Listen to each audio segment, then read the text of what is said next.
What's going on, guys? It's your average consumer, and today we're going to be looking at 5 must-have accessories for the Nintendo Switch. And first up on this list, we've got the official Nintendo Switch premium console case.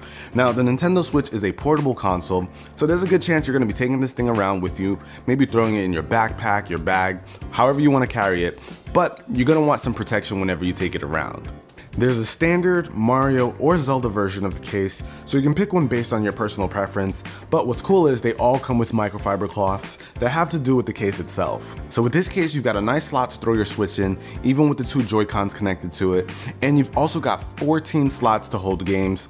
There aren't that many games out right now, but if you build up a collection over time, the case will have you covered. So you got some pretty good protection as well as the ability to carry your games around, and this thing only goes for like 15 bucks. But if you're a bit more hardcore than that and you want to bring more of the accessories along with you, there's also the Game Traveler Deluxe System case.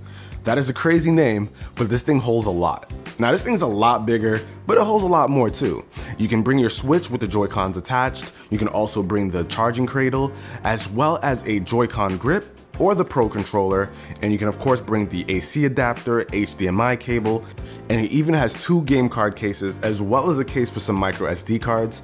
So you've got everything you need to take the system on the go wherever you want. And considering this is a Nintendo system, which usually has a lot of party games like 1-2 Switch, Mario Kart, you're gonna be able to bring this to a friend's house and be able to play along with all the stuff that you need. And here we have the SteelSeries Arctis 3s. Now this is an awesome gaming headset with a built-in adjustable mic that goes for about 80 bucks, which is the same price as a pair of Joy-Con controllers. But what I really like about them is that they seem like they were made just for the Switch. But looks and cost aside, they're also really comfortable, which is great for long gaming sessions. And we all know the Switch is portable, but you can actually take these with you without looking like you're wearing some crazy gaming headset while you're outside. You can use these for the Switch, but they're also great enough for any other console like the Xbox One or PS4. Next up, we've got the Surge Grip Kit, which is perfect for those 2-player games. When you're using a single Joy-Con in both hands, you'll notice how really small they are, and if you're used to using a regular controller, you're gonna want something that'll give you a better grip. And that's where these come in.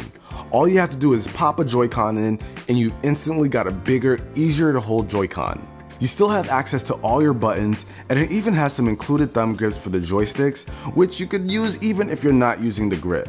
And for 15 bucks, if you're gonna be using the Switch a lot with someone else, these are definitely worth picking up. And here we have the Aukey 30,000 milliamp hour portable charger.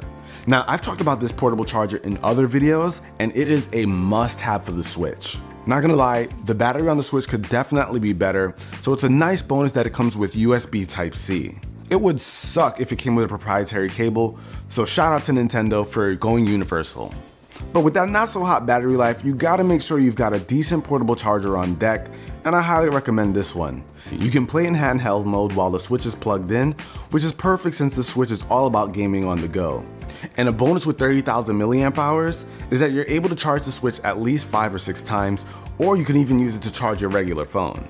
You guys know how portable chargers work, but this is a good one, especially for the Switch, but make sure you get the version with USB Type-C. I'll have that one linked down below, but if you also want a cheaper alternative, I'll have some other suggestions down below as well. And this is an easy one. You're gonna want a micro SD card to go along with your Switch. With the Switch, you get 32 gigs of storage with access to about 25, which can get eaten up really quickly if you plan to get any digital games. So with micro SD cards being so cheap these days, it's a no-brainer to pick one up that'll give you more space for your system. I got this 128 gig for about 40 bucks, and that's definitely a good value for the amount of games you'll be able to store on it. 64 gigs is also a pretty decent option, which is quite a bit cheaper, so I'll have links to all those as well. Now I've got a couple of bonus suggestions, first being a screen protector. Now the Switch is a portable system, you're gonna be throwing it in your backpack, you're gonna be taking it along with you everywhere, you're gonna wanna make sure that screen stays clean. Me personally, I went with this screen protector by Hori. It's an officially licensed screen protector, but the thing works really well. It has a nice system for application, so if you have a hard time putting screen protectors on, this thing is gonna help out a lot. But traveling aside, you also run the risk of getting your screen scratched up by using the charging dock. As you're putting the Switch inside the dock over and over and over, the hard surfaces of the dock itself can actually lead to scratches on your screen, which you don't want, so you're gonna wanna get a screen protector so you can be protected at home as well. And last but not least, there's also the Pro Controller. Now this guy is about 80 bucks, so it's a little bit on the expensive side. Well, it's a lot of bit on the expensive side. But if you're used to traditional gaming controllers, this one might feel way more comfortable than the Joy-Cons. So it's a good option to have if you want to be comfortable while playing your games. And I actually really enjoy it. It's a very solid controller. So I definitely think it's worth picking up. But that about wraps it up for this video, guys. Hopefully you enjoyed it. If you didn't know, I have a giveaway of the Switch going on right now. Thumbs up if you like giveaways, but I'll have a link to that video down below in the description as well. So be sure to check that out. Enter free Nintendo Switch. Do it. But if you guys enjoyed the video, be the cool guy or girl that gives this video a thumbs up, and I'll catch you in the next one. Till then, it's your average consumer. Peace.